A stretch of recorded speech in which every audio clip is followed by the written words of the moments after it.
So thanks, everyone. Again, looking at a climate change resiliency study that we did in Anne Arundel County, Maryland. It's an outline for the presentation. I'm going to cover the study scope and the project objectives. We're going to look at how we modeled inundation for this study, look at the methodology we used and some of the results. I'm going to circle back to looking at some of the adaptation measures, so not just what assets are at risk, but how do you go about fixing those vulnerabilities. And then I'll circle back for questions at the end. So looking at the study scope, again, Anne Arundel County, Maryland, it sits on the western shore of the Chesapeake Bay. A significant amount of its border is coastline, so they're particularly vulnerable to things like sea level rise and storm surge. Their Department of Public Works received a FEMA BRIC grant that allowed them to assess roads and bridges for 3 different climate stressors, so storm surge, sea level rise, as well as precipitation change. Ultimately, we evaluated over 1,800 miles of county roadways, as well as 86 of their major NBIS bridges. So the objectives of the studies, we were really building on a few prior studies that were conducted in a similar vein. So the Maryland State Highway Administration in 2014 and 2019 conducted a vulnerability assessment of their roadways. The 2019 one also included bridges. And in those studies, they had a lot more robust data sets available for their state roadways. The 2023 Anne Arundel study that looked at sea level rise only, and it looked mainly at structures and other properties that were affected by sea level rise. So the challenge with this study with the county was to be able to evaluate their local roads in a consistent methodology with the data that they had available to them. And then we were going to summarize the results and present it to the public. So looking at how we handled inundation modeling, one of the ways we pivoted with this study compared to the prior studies, all of the prior studies looked at a horizon year, whether it was 2050, 2065, 2100, and then picked, based on climate science at the time, a certain sea level rise elevation, and then they modeled that for impacts to these assets. In this case, with this study, we went to the NOAA's sea level rise data that has increments of 1 foot all the way up to 10 feet, and we ended up modeling all 10 scenarios. And this will give the county maximum flexibility to see what assets are at risk at different levels of inundation. So as climate science evolves, they can pick the modeling scenario that's most relevant to current science.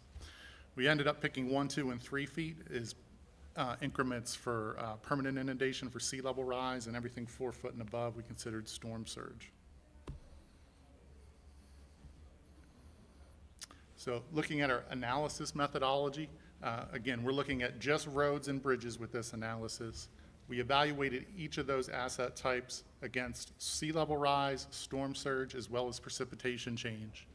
And then one of the other ways that we pivoted this study, a lot of times you see these risk analyses and you come up with some sort of composite individual number score. We decided to pivot to a 2D risk matrix style where we quantify the likelihood of impact on a given asset, and then the impact itself of that asset. So if you were to remove a road or a bridge from your transportation network, how much of an effect does that have on your overall system?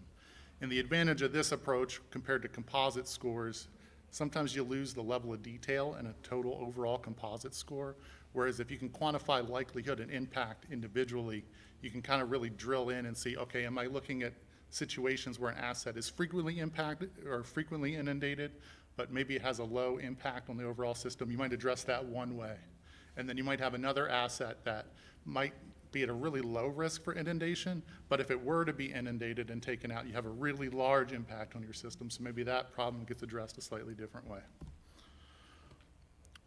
So as part of our methodology for likelihood of inundation, we took each asset and quantified everything in terms of high, medium, and low risk.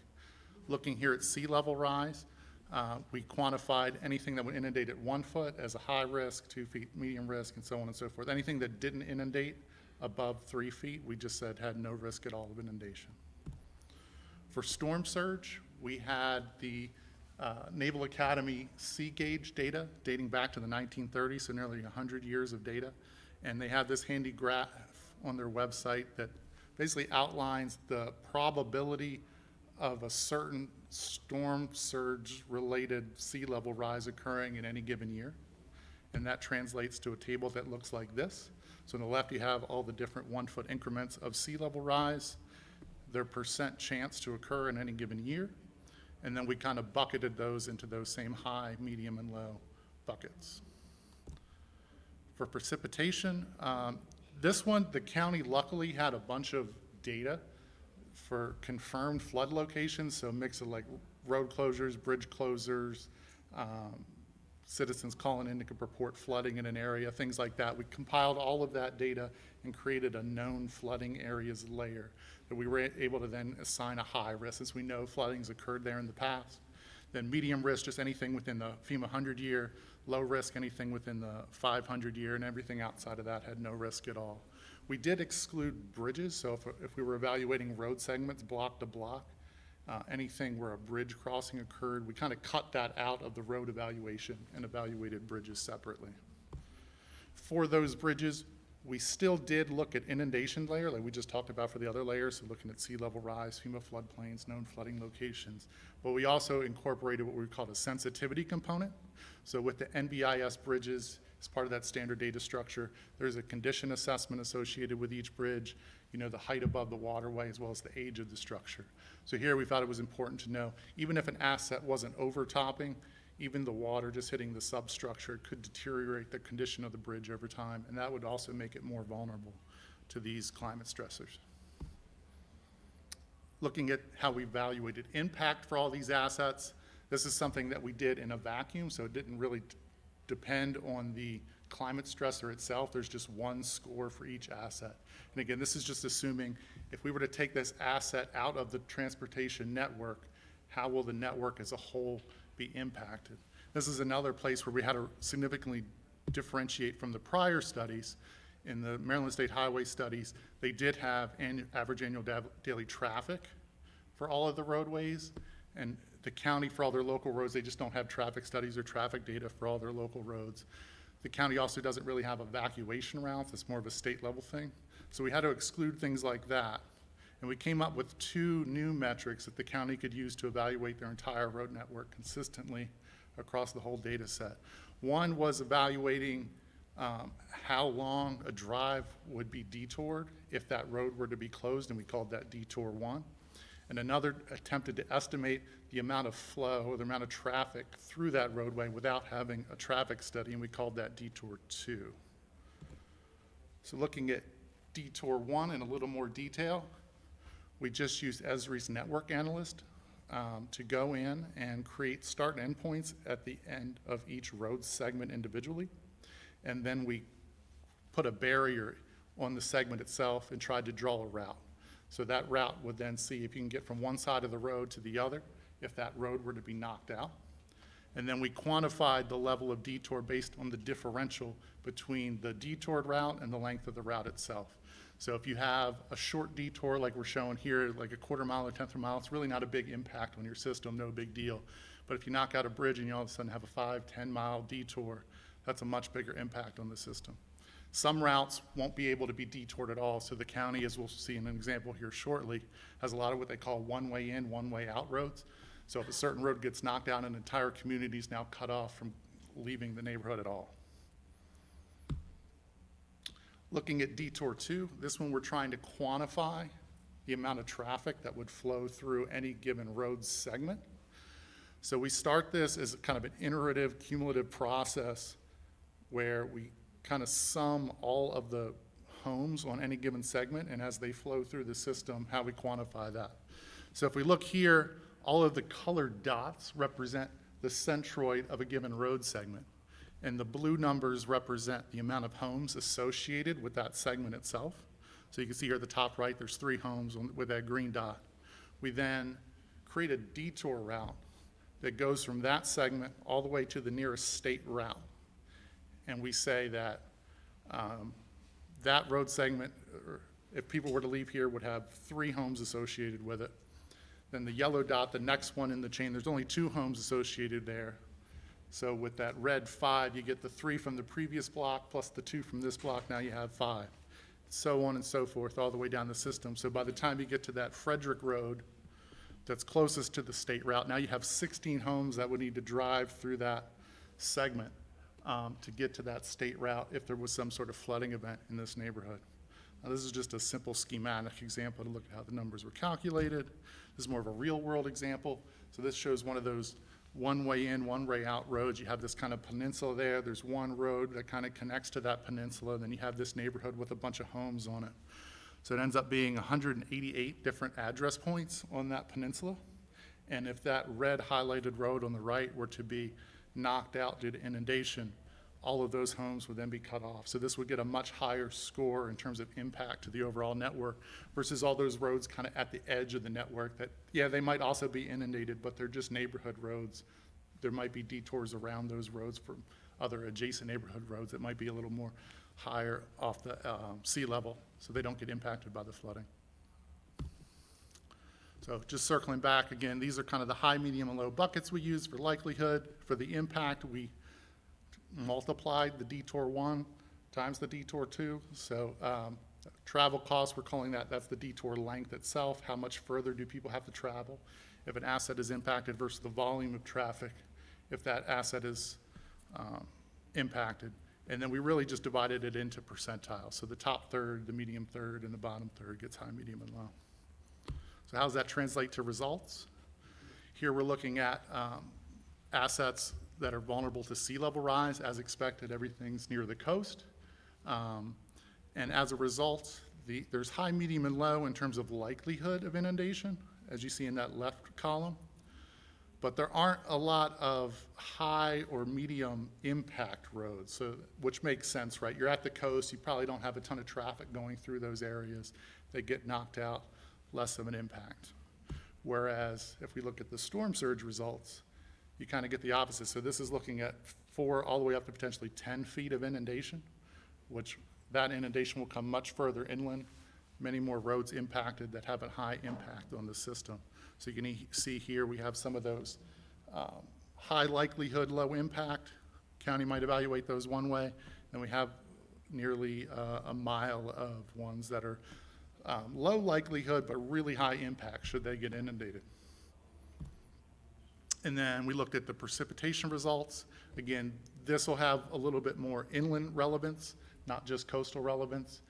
We had those known flooding locations, whether it was nuisance flooding or road closures or whatnot, as well as proximity to the FEMA floodplain. So again, these are scattered all over. And we're looking at these results individually for each climate stressor, but some of these assets were affected by multiple climate stressors. So again, those might be evaluated differently compared to just the individual climate stressor. So once the county had the results, the next step of the process was to look at adaptation measures. So these are, okay, now we know what assets are affected. Now we know how to sort of prioritize them based on high, medium, and low risk. How do we go about fixing these problems? So to do that, we came up with a suite of options to address specific vulnerability for each asset type. They were organized by the type of asset, by the stressor, so climate change, storm surge, or precipitation, and then the specific vulnerability. Unfortunately, this wasn't just a desktop exercise. It does require some sort of field investigations to identify whether certain vulnerabilities exist. And one of the key ideas with this was to provide both engineering and operation and maintenance solutions to the problem. So an engineering solution might be more permanent and cost more, whereas an operation and maintenance solution might be something that they can implement quickly to solve an immediate problem. So looking at the matrix, I know this is kind of blurry. I don't know what's going on with the projector. I'm not going to read it anyway. But you can see on the left, kind of color-coded, it represents which climate stressor is affected, each vulnerability type. Then there's a list of all of the vulnerabilities. I'll come back to a more zoomed-in view in a couple slides. But then you can see to the right, we have the engineering versus the operation and maintenance solutions. And we have a similar one for bridges. This one's a little more detailed. There's a lot more to inspect and evaluate on a bridge structure versus just a roadway segment. So the county envisions this analysis of these adaptation options as a 3-step process. The county's towards the end of step 2 right now, and we're thinking forward on step 3. Step 1 is to do the desktop and field investigations to evaluate the assets that are at risk. Step 2 is then, okay, now that we know what's wrong with these assets that we've identified as high risk, how do we come up with some sort of concept or design that addresses all of the problems we've identified? And then step 3 is, now that we have the universe of concepts to solve this problem, how do we evaluate where we're going to spend our money to solve those problems?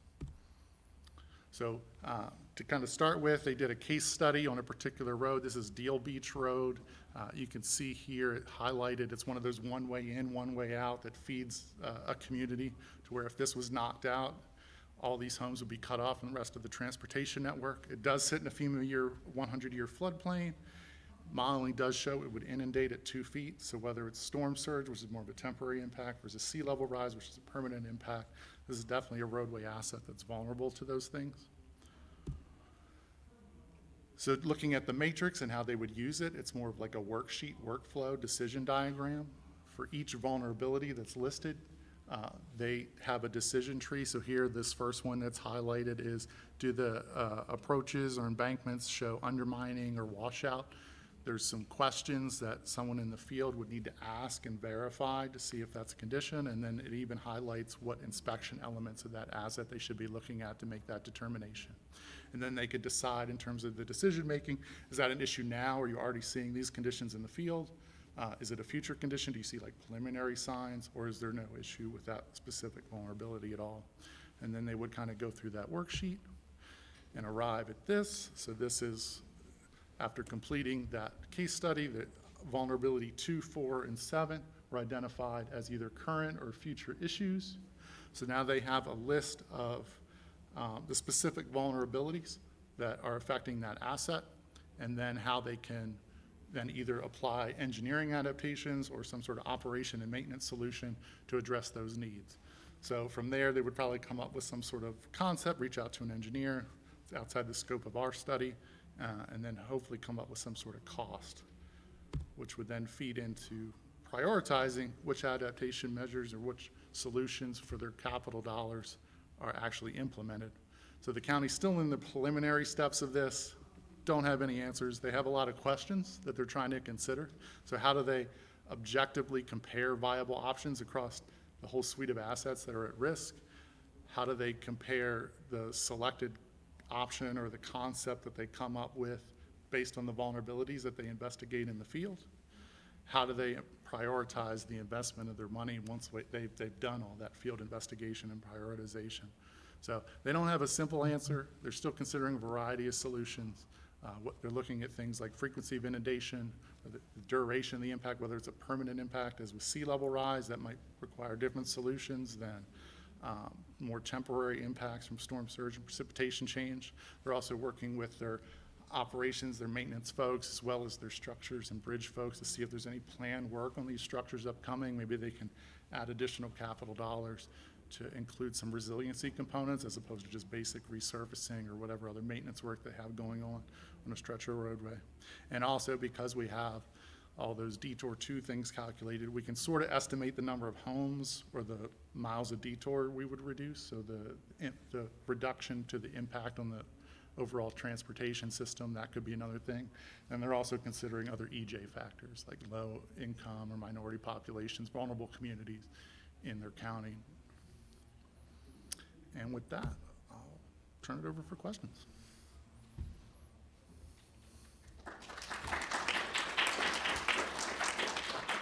Yes. Were you only evaluating state maintained roads, or did you also include non-state maintained roads? So yeah, the exact opposite. So we were only doing non-state maintained roads. It was all the local roads. More of a comment than a question. I noticed you're using the NOAA sea level rise layers in this. We just did a soft rollout last week of half-foot increments. Oh. That'd be helpful for your work. Yeah, that's great. We could run 20, 20 scenarios now. 20 scenarios. That's good to know. I have a question on, when you were saying like 1 foot, 2 foot, like what were you basing those numbers off of? Yeah, so most climate science, if you look at the, here, I'll go back to that slide. Where is it? There it is. Yeah, so most of the studies we were basing this off of, they picked, like I said, the horizon year. And the county, we went back and forth on this a lot at the preliminary stages. The county thought about, did they want to have a planning horizon of, we want to look through 2030, 2050, what do we want to do? Do we want to just use the same years that these prior studies used? And because they couldn't make that determination, they said, let's just model all 10 scenarios. And then eventually they decided, based on their planning horizon, I think here you could see the 2065 study was about 3 feet of inundation in 2065. So we just looked at 1, 2, and 3 feet, and we just bucketed as low, medium, and high risk. Just with the thought that, that's about a 40-year horizon on some of these assets being affected by sea level rise.